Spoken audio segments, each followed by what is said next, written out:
আইন পরামর্শ বিভাগে এবারের বিষয়ে কোনো দুর্ঘটনা বা কোনো সংস্থার অবহেলার কারণে কেউ হতাহত হলে ক্ষতিপূরণ আদায়ে করণীয়। এই পর্বে আমাদের নির্বাচিত আইনজীবী হলেন ব্যারিস্টার সোলাইমান তুষার।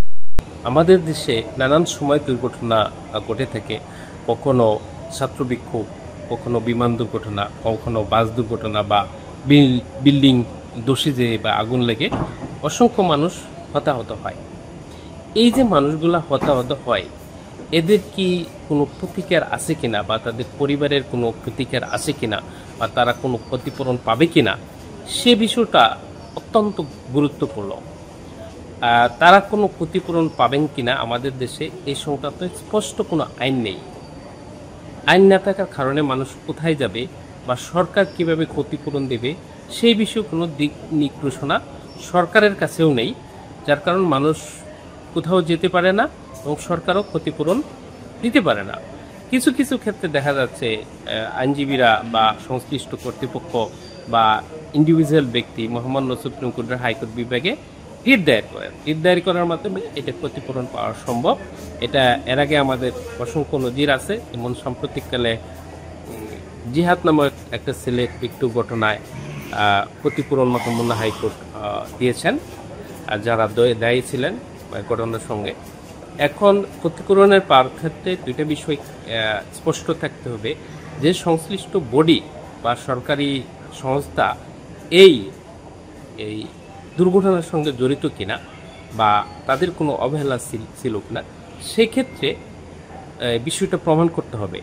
এখন যদি সেটা প্রমাণিতও হয়, মানুষ কোথায় যাবে সেই সংক্রান্ত স্পষ্ট নীতিমালা আমাদের দেশে এক্সিস্টিং নেই। এক্ষেত্রে আমাদের যদি নীতিমালা থাকে, সেক্ষেত্রে ক্ষতিপূরণ নির্ধারণ করা সম্ভব বা সরকারের পক্ষেও কাজটা সহজ হয়ে যাবে। এটা ইংল্যান্ডে আছে, যেটাকে বলা হয় জুডিশিয়াল কলেজ গাইডলাইন।